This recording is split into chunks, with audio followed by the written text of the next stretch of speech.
오늘 예배를 통해서 함께 나눌 하나님 언약의 말씀은 신약성경 마태복음 18장 15절에서 20절 말씀입니다.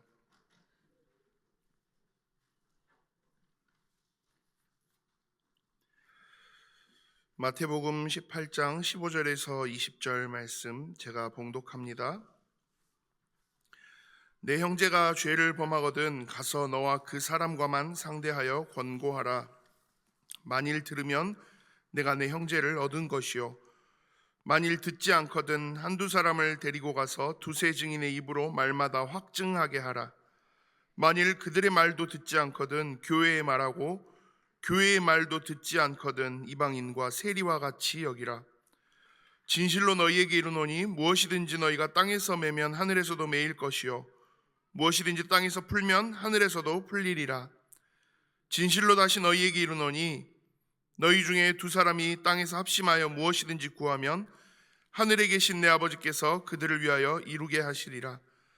두세 사람이 내 이름으로 모인 곳에는 나도 그들 중에 있느니라. 아멘.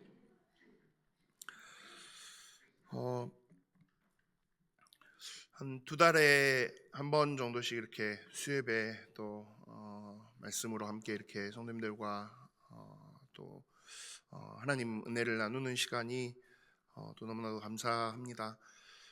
특별히 또 함께 오늘 예배하는 이 시간들, 제가 늘 사실 강단 설 때마다 제일 많이 드리는 말씀이기도 한데요.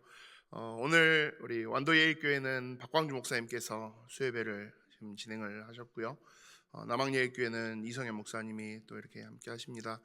완도와 남학 그 지역 현장에서 정말 힘있게 또 함께 이 복음을 위해서 교회다운 교회로 함께 일어서는 우리 예일교회가 되어질 수 있도록 계속해서 많은 기도를 부탁을 드립니다. 그리고 그 기도 속에서 하나님이 주신 그 은혜가 더욱더 풍성하게 현장에 증거되고 전달되어질 것을 확신합니다. 끝까지 우리가 함께 기도로 동역해 나가는 그런 응답이 계속되기를 소망합니다. 마태복음 18장 오늘 본문을 15절부터 20절까지 제가 이렇게 함께 했는데요. 사실 18장 전체의 내용들을 한 세 단락 정도로 분류해서 오늘 함께 말씀을 나눠보려고 합니다. 이 마태복음 18장 자체는 어떻게 보면 거의 딱 한 가지의 주제를 가지고 다양하게 지금 이야기를 하고 계시는 그런 장면이기도 해요. 그러면 그 한 가지의 주제가 뭐냐라고 했을 때 하나님의 마음인 것 같아요. 저는 하나님이 어떤 마음으로 우리를 바라보고 계시는지, 또 그 하나님의 마음과 하나님의 뜻과 하나님의 계획, 하나님의 일들을 성취하기 위해서 그리스도로 이 땅에 오신 예수님이 공생의 사역을 말에 펼쳐가고 계시잖아요. 우리 이번 주 주일 강단 말씀이 변화산이었는데, 마가복음에서는 이번 주 본문이지만 마태복음 기준으로는 이 바로 앞에 17장이 변화산 사건에 대한 이야기예요.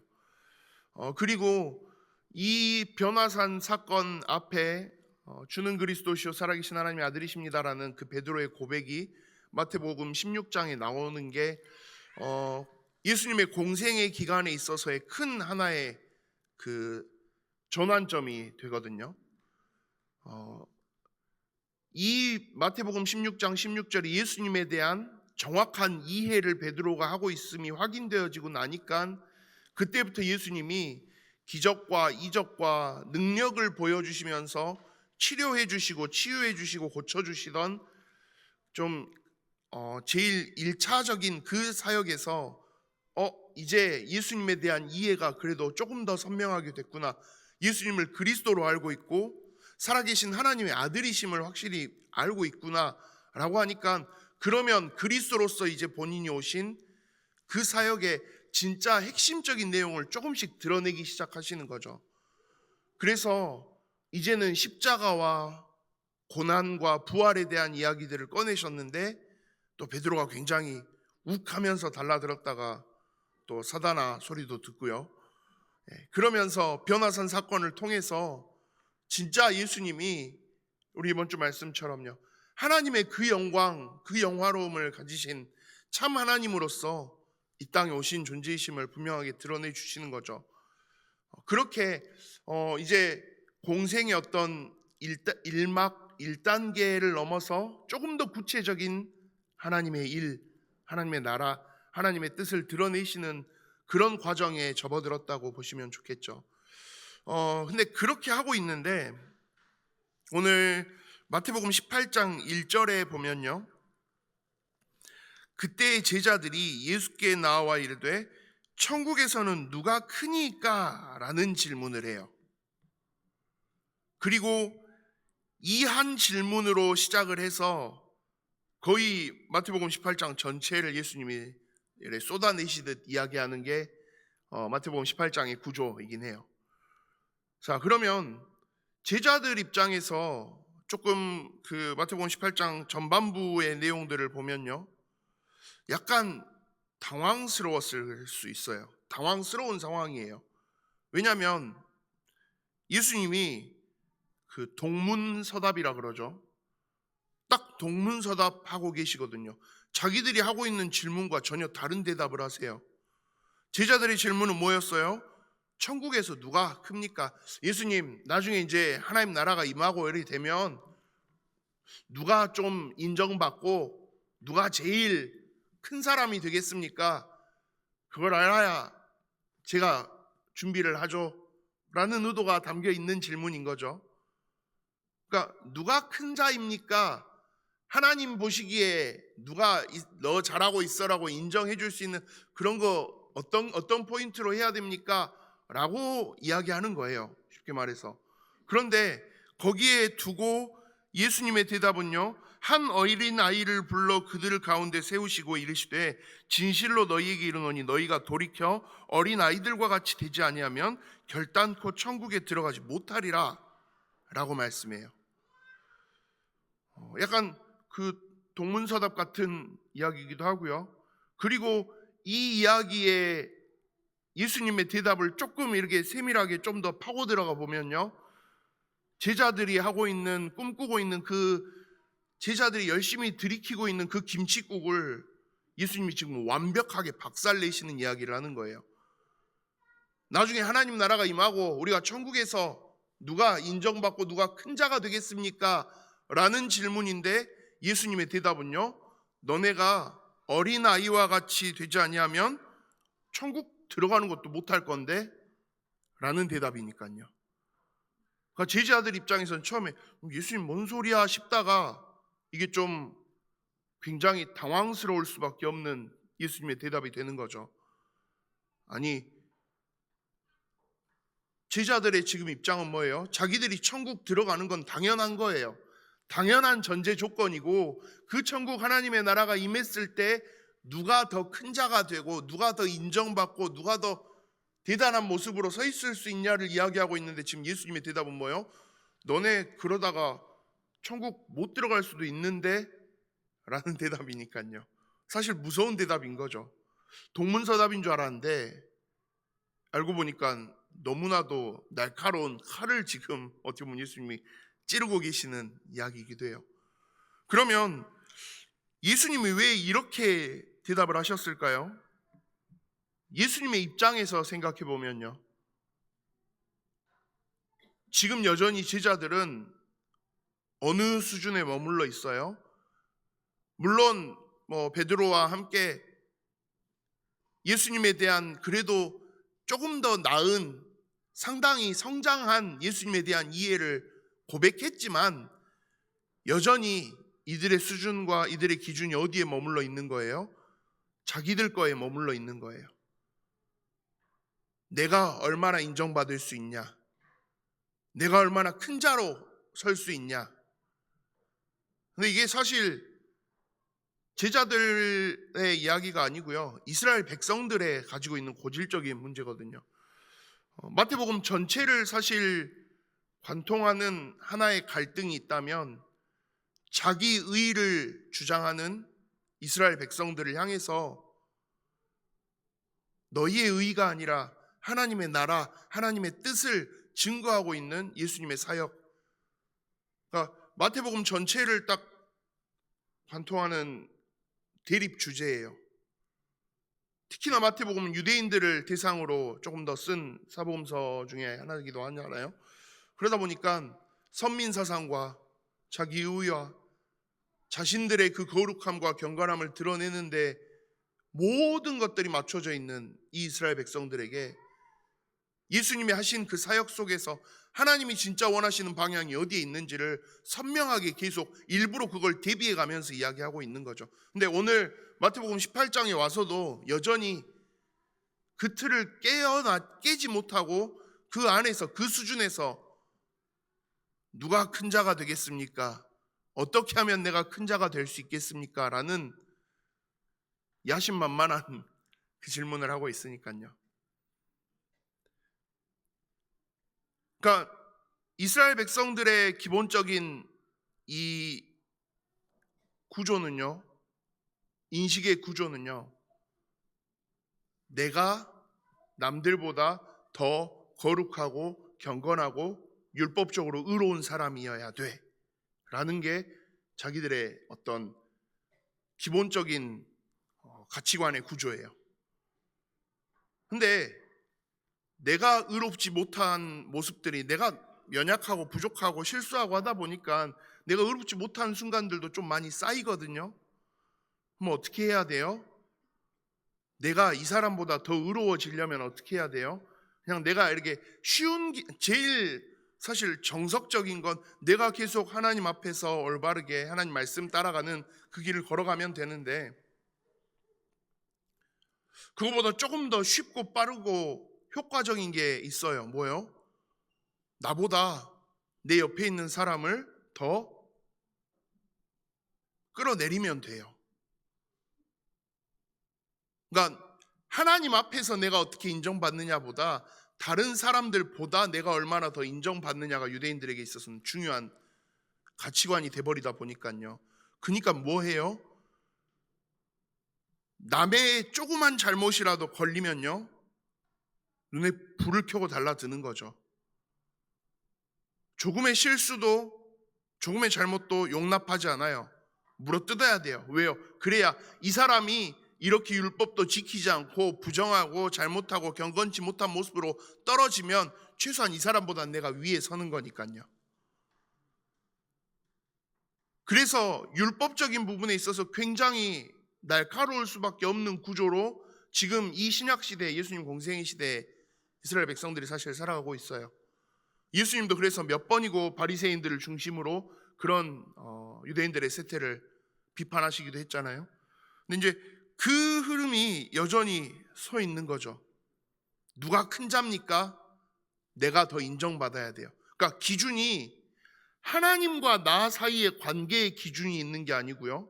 누구한테 기준이 있어요? 나랑 내 주변에 있는 사람들 중에 누가 더 높게 설 수 있냐, 누가 더 우월하게 갈 수 있냐, 누가 더 우위에 설 수 있냐. 그 우월주의적인 성향이 제일 선명하게 결국 드러나는 게 뭐예요? 유대인들의 선민 사상이거든요. 그러니까요, 하나님이 하셨던 말씀은 하나도 필요 없어요. 아브라함을 그렇게 이스라엘 백성들이, 유대인들이 자랑스러워하는 아브라함을 처음 부르시는 그 순간부터 하나님은 분명히 열방과 만민이 복을 얻게 될 거다라고 말씀하시는데, 하나님 항상 중요한 언약의 순간에 열방과 만민 늘 이야기를 해오셨는데, 이스라엘 백성들의 머릿속에는요, 그거는 하얗게 지워졌어요. 뭐만 남아있어요? 우리가 더 우월해, 우리만 언약의 백성이야만 남아있는 거예요. 그러니까 그런 굉장히 기형적인, 하나님의 뜻을 이해하는 데 있어서 굉장히 기형적인 구조로 뒤바뀌어버린 이스라엘 백성들의 모습이 여전히 제자들에게도 머물러 있는 거죠.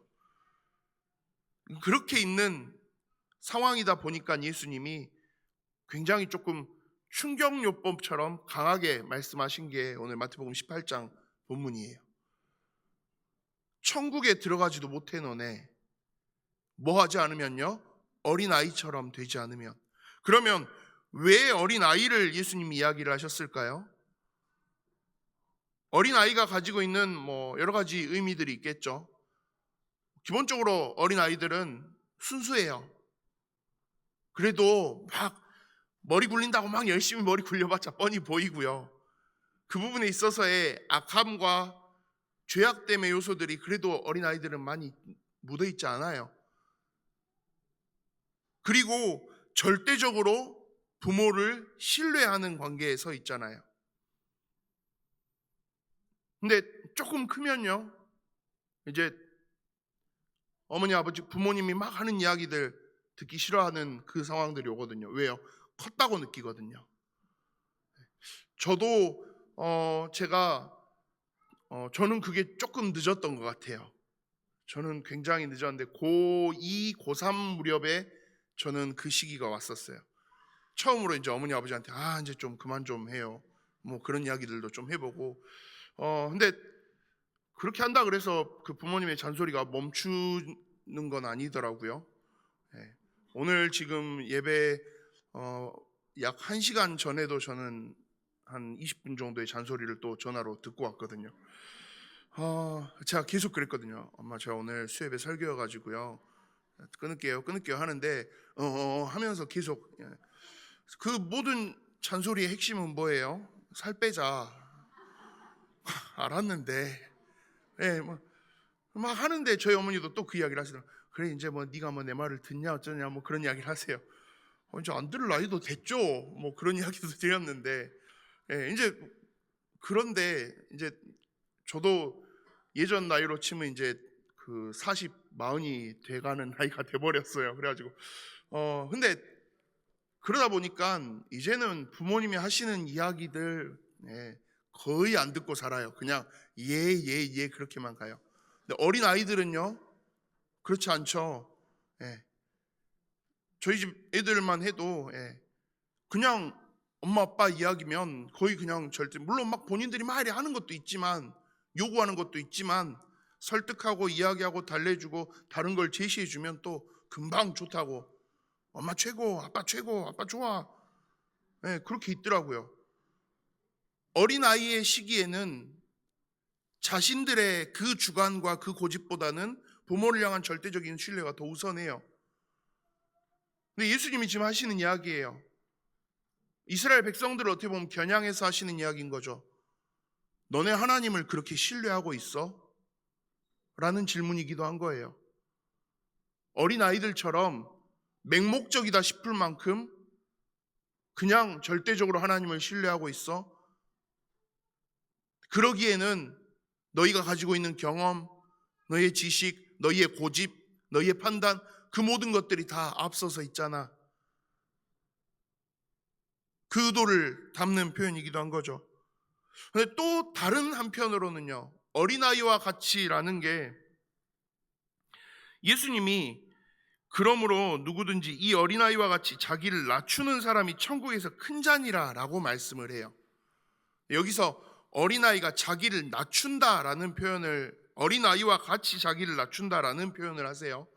그 말은 어린아이가 마냥 순수함과 부모를 향한 절대적인 신뢰의 그 모습만을 가지고 있는 게 아니라 어린아이처럼 우리가 우리의 모습을 낮추고 내려갈 수 있어야 된다라는 말이기도 해요. 그러면 그게 무슨 의미입니까? 라고 했을 때 기본적으로 이스라엘 사회에서 어린아이는요 전혀 인정받고 존중받지 못하는 자리예요.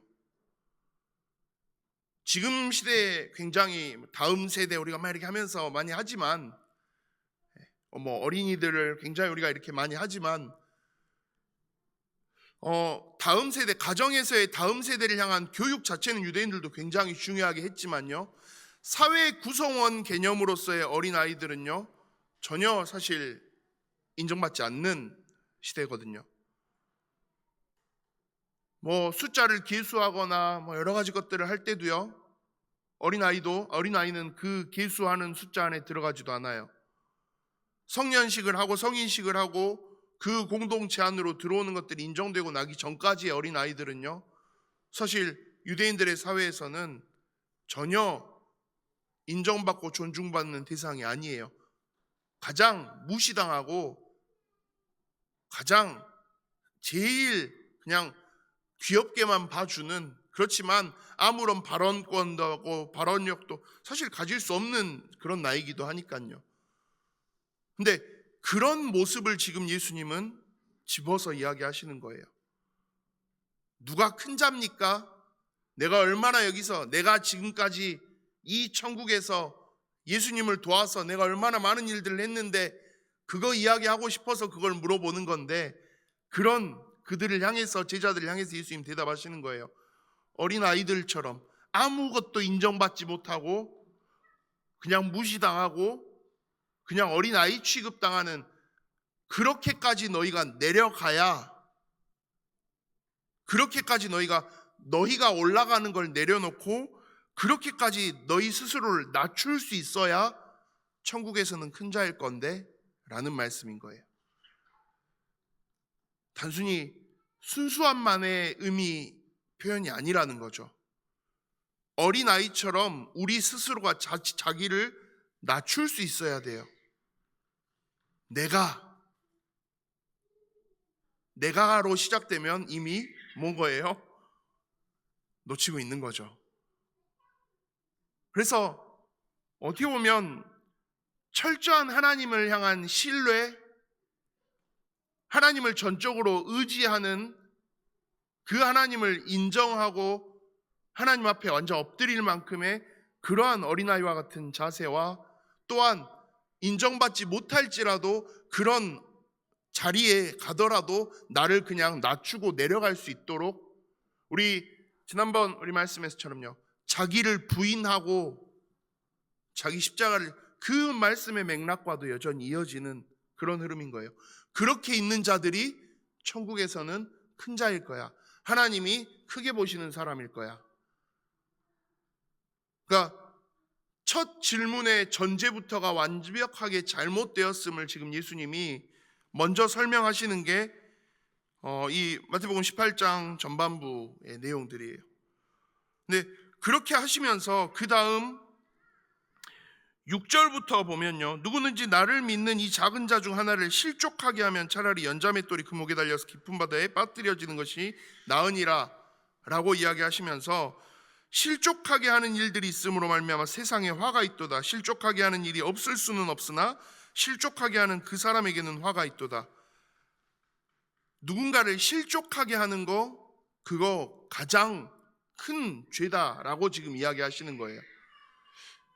실족하게 하는 일이 없을 수는 없어요. 세상 인생을 살면서 그게 없을 수는 없지만, 어찌됐든 누군가를 실족하게 하는 사람이 있다면 그 사람은 분명히 화가 있을 거다. 그러니까 누군가를 실족하게 하는 일, 그거 절대 없도록, 그거 진짜 조심히 신경 쓰라는 이야기예요. 왜 갑자기 전반부에 그 이야기를 하시고 실족하는 자의 이야기를 하실까요? 전반부에 그 유대인들이 기본적으로 가지고 있는 자세의 모습으로 서 있으면요, 자연스럽게 어떤 사람들이 나올 수밖에 없어요? 상처받는 자가 나올 수밖에 없어요. 공격받고 상처받고 그 과정에서 결국은 낙심하고 실족하는 자들이 나올 수밖에 없어요.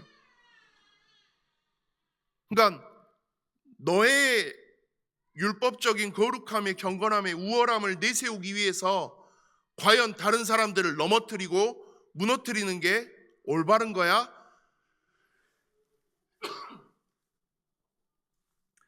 지금 그 질문을 예수님이 어떻게 보면 하시는 거죠. 그러면서 그거 가장 큰 죄일 건데 차라리 연자맷돌 목에 매서 바다에 빠져 죽는 게 나을 건데 라고 이야기하실 만큼 누군가를 실족하게 하는 것 굉장히 잘못된 것임을 이야기하시는 거예요.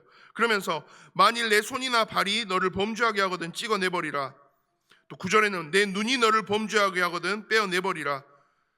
장애인이나 다리를 저는 자로 혹은 한 눈으로 영생에 들어가는 것이 그 모든 것들을 다 가지고 지옥불에 던져지는 것보다 나으니라 라고 말씀하시는 거예요.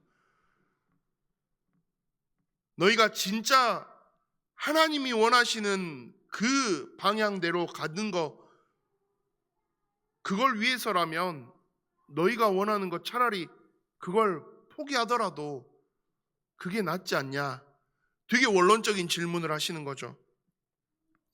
그러면서 결국 하시고 싶은 핵심의 말씀은요, 삼가 이 작은 자 중에 하나도 업신여기지 말라, 이 이야기예요.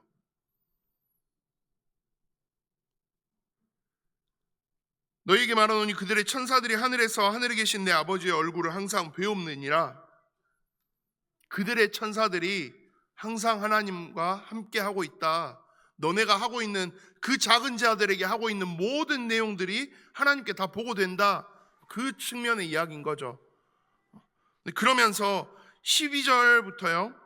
너희 생각에는 어떠하냐? 만일 어떤 사람이 양 100마리가 있는데 그 중에 하나가 길을 잃었으면 그 99마리를 산에 두고 가서 길 잃은 양을 찾지 않겠느냐? 진실로 너희에게 이르노니 만일 찾으면 길을 잃지 아니한 99마리보다 이것을 더 기뻐하리라. 이와 같이 이 작은 자 중에 하나라도 잃는 것은 하늘에 계신 너희 아버지의 뜻이 아니니라. 자, 오늘 14절이 사실 이 마태복음 18장 전체를 딱 요약하는 핵심의 구절이기도 해요. 우리는 이스라엘 백성들은 자꾸 내가 올라가야지의 기준에 서 있어요. 그게 목표예요.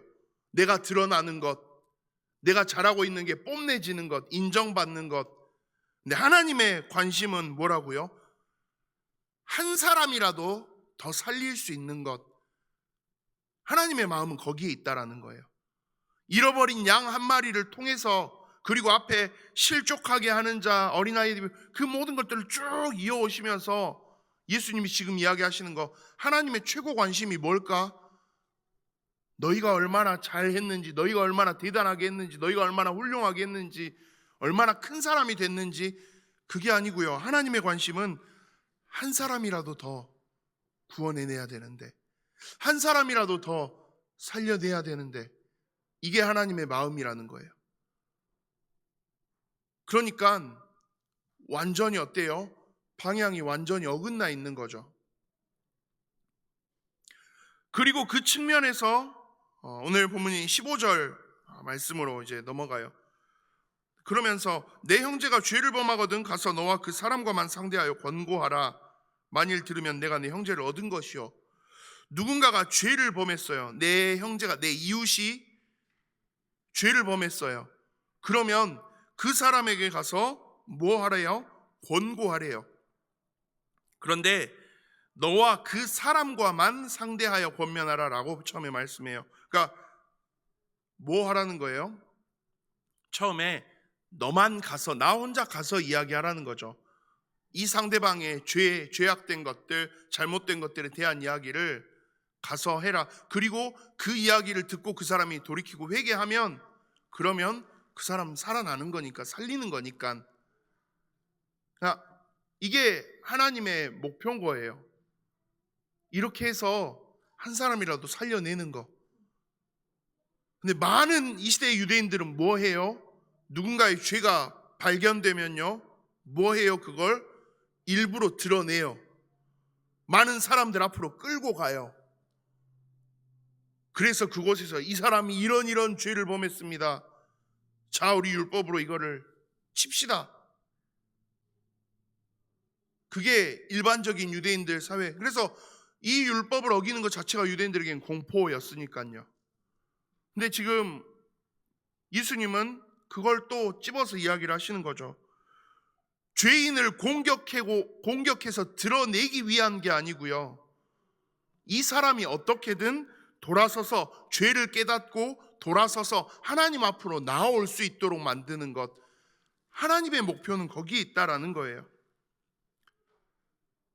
그런데 이 사람이 만약 그렇게 돌아서지 않으면요, 다시 한두 사람을 데리고 가서 두세 증인의 입으로 말마다 확증하게 하래요. 이 사람이 이렇게 지금 죄의 자리에서 돌이키지 않고 있음을 이제는 함께 확증하게 하래요. 첫 번째, 너 혼자만 가서 했을 때의 이유는요, 어쨌든 이 사람을 우리가 한 번의 잘못으로 그냥 무너뜨리는 게 아니고요, 다시 하나님 은혜 앞으로 돌아설 수 있도록 만드는 그 시간을 주는 거예요. 그런데 그럼에도 되어지지 않으면요, 사실 16절부터는 갑자기 굉장히 좀 냉정해지는 이야기를 하시는 거예요.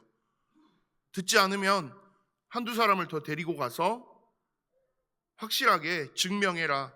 이 사람이 죄의 길에 서 있음을, 그리고 그 속에서 하나님이 원하시는 방향으로 말을 했지만 듣고 있지 않음을 증명하래요. 그리고 17절에 만일 그들의 말도 듣지 않거든 교회의 말하고 교회의 말도 듣지 않거든 이방인과 세리와 같이 여기라.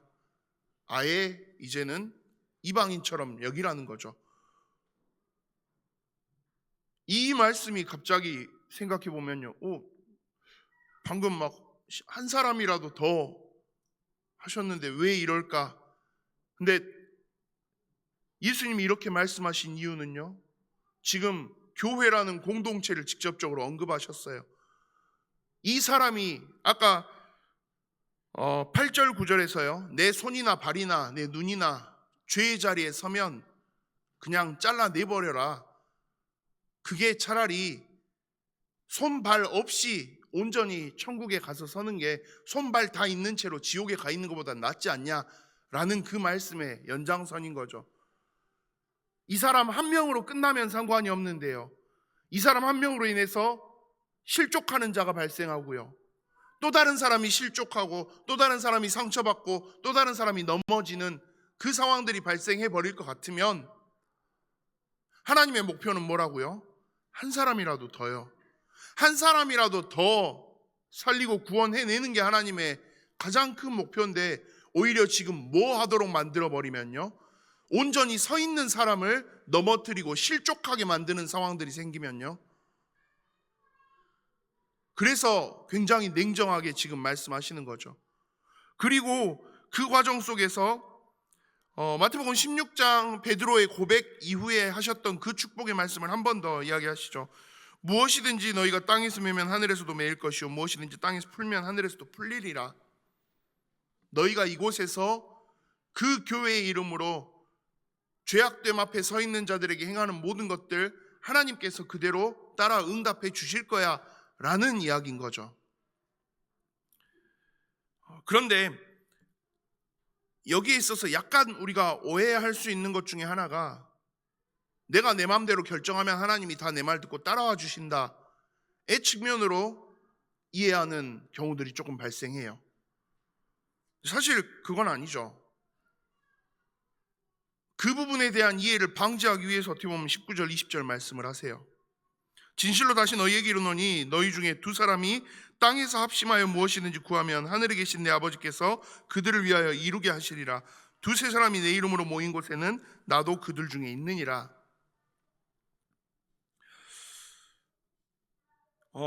이 말씀은 사실 그 유대인들이 가지고 있는 전통 속에서 많이 쓰는 표현 하나를 예수님이 지금 인용하고 있는 말씀이기도 해요. 유대인들이 전통적으로 만일 두 사람이 마음을 합해서 토라, 그러니까 모세오경 율법의 말씀을 그걸 계속 이야기하고 서 있다면 그 자리에는 반드시 하나님의 영광과 임재가 그들과 함께 할 거야 라는 그런 유대인들 사이에서의 전통의 격언이 있어요. 그걸 지금 예수님이 그대로 인용해서 하시는 말씀이에요. 그러면서 두세 사람이 내 이름으로 모여 있는데, 근데 이 사람들이 지금 왜 모였어요?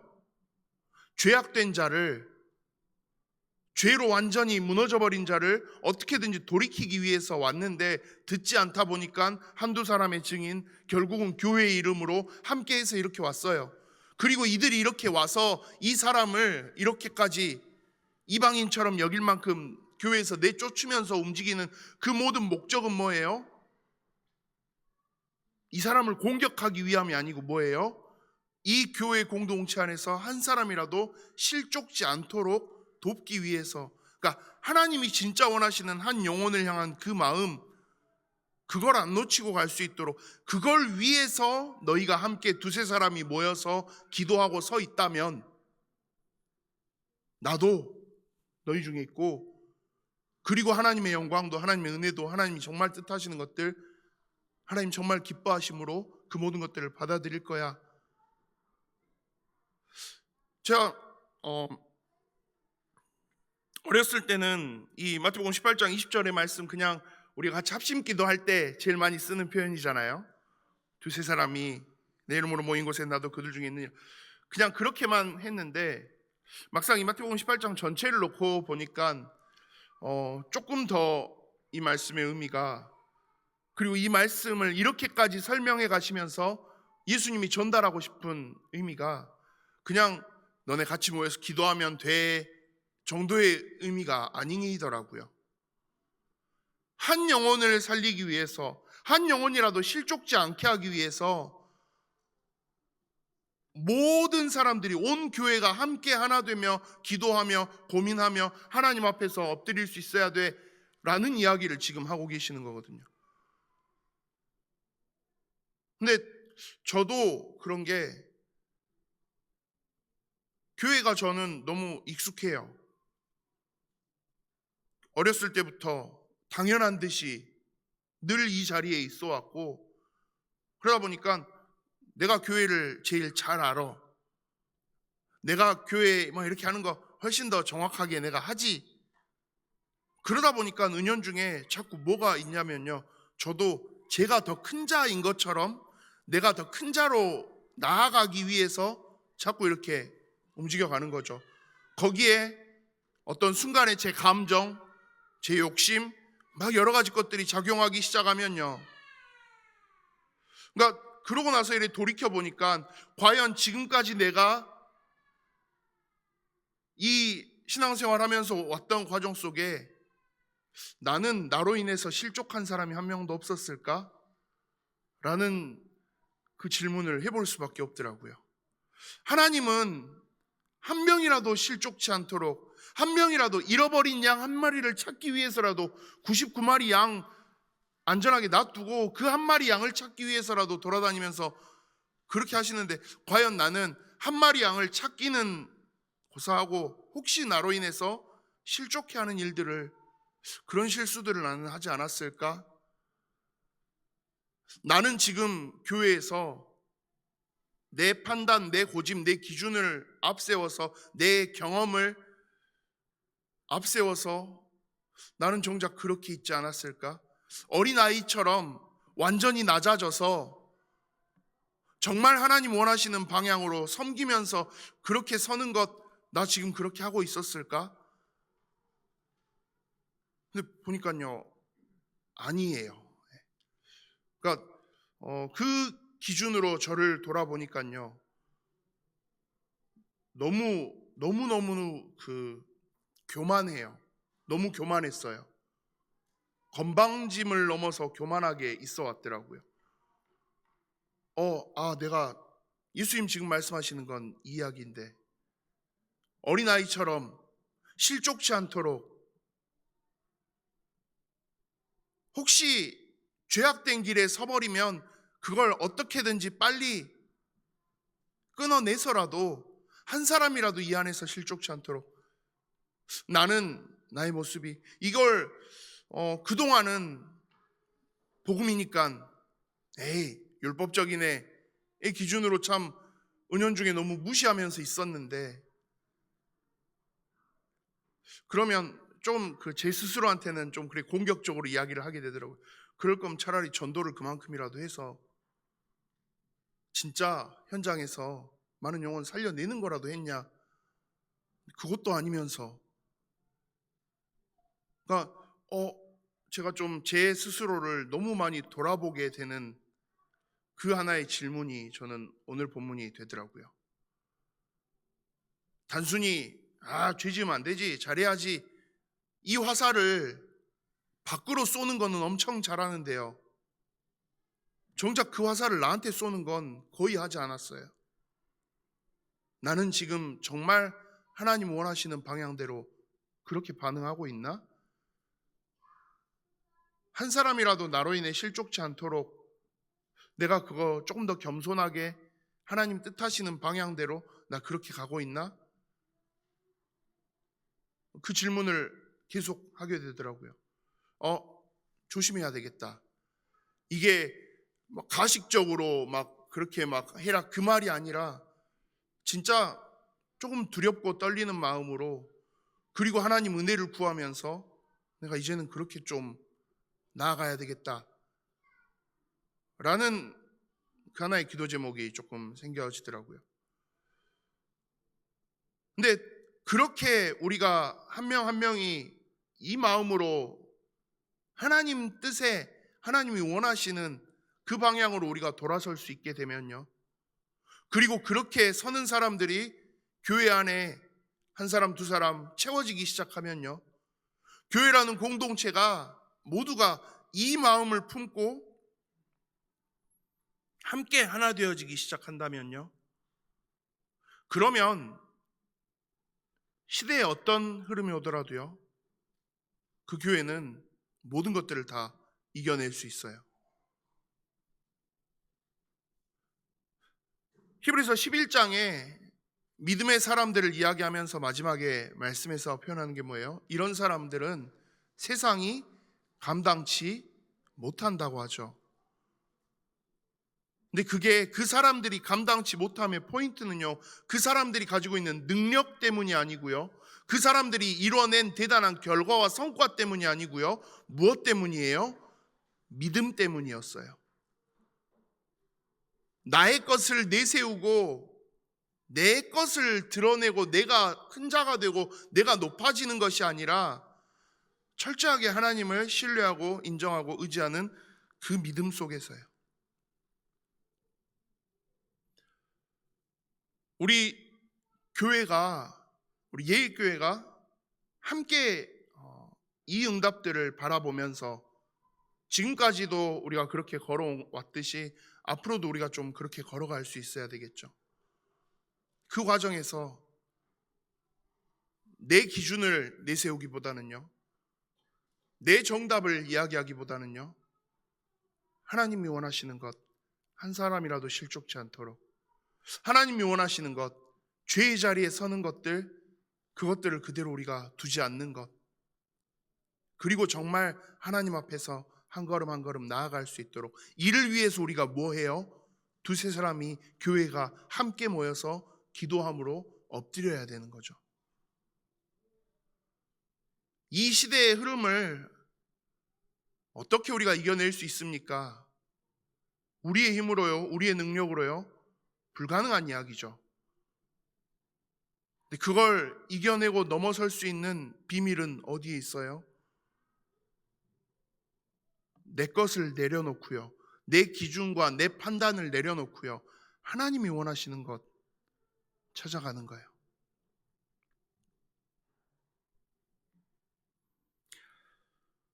이 중심으로 함께 할 수 있는 교회가 되면요, 오늘 말씀의 제목처럼요, 이기게 돼요.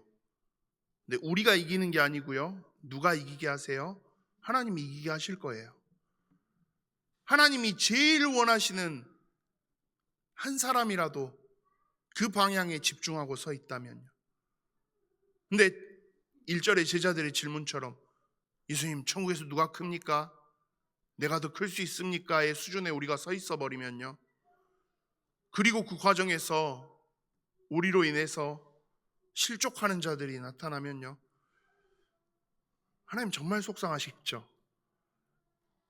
하나님의 마음을 우리가 시원케 하는 자리에 서 있을 수 있어야겠죠. 하나님의 마음에 합한 자로 우리가 설 수 있어야 돼요. 그걸 결정짓는 키는요, 마태복음 18장에서의 말씀은요, 내 기준이 아니고요, 하나님의 뜻, 하나님의 방향, 하나님의 소원, 한 사람이라도, 이 마음이에요. 오늘 본문 뒤에 21절부터 35절까지가 만달란트 빚진 자에 대한 이야기죠. 그 말씀의 내용이 사실 이 흐름 속에서 나오는 이야기인 거예요. 하나님의 마음이 우리를, 하나님 그렇게까지 사랑하셔서 끝까지 구원해 내셨으니까요. 그러면 너도 그 마음으로 네 현장에 있는 한 사람이라도, 하나님이 그렇게 기다리시는 한 영혼이라도 바라봐 줄 수 없을까? 예수님 그 질문을 우리에게 하시는 거죠. 우리가 이 교회에 함께하는 그 귀중한 응답 속에서 우리가 바라봤으면 하는 거예요. 한 사람이라도, 한 영혼이라도 실족치 않고 하나님 앞으로 나아갈 수 있도록, 이걸 위해서 우리가 서로가 서로를 위해서 기도하며 함께하며 설 수 있는, 함께함으로 하나님이 주시는 승리의 응답들을 누리는 그런 교회다운 교회로 우리가 함께 일어설 수 있기를 소망합니다. 기도합니다. 살아계신 하나님, 하나님의 마음, 하나님의 뜻을 바라보며 온전히 나의 것을 내려놓고 하나님 말씀 따라가는 우리 예일교회가 되어질 수 있도록 주님 인도하여 주시옵소서. 부족하고 연약한 우리의 모습이지만 그런 우리의 모습으로 인하여서 실족하는 것보다 그런 이들을 더 살피고 돕고 함께 기도하며 서서 하나님이 찾으시는 잃어버린 양 한 마리, 한 영혼 놓치지 않고 우리가 함께 이 언약의 길을 걸어갈 수 있도록 하나님 우리 예일교회 모든 믿음의 백성들 위해 역사하여 주시옵소서. 감사를 드립니다. 살아계신 주 예수 그리스도 이름으로 기도합니다. 아멘.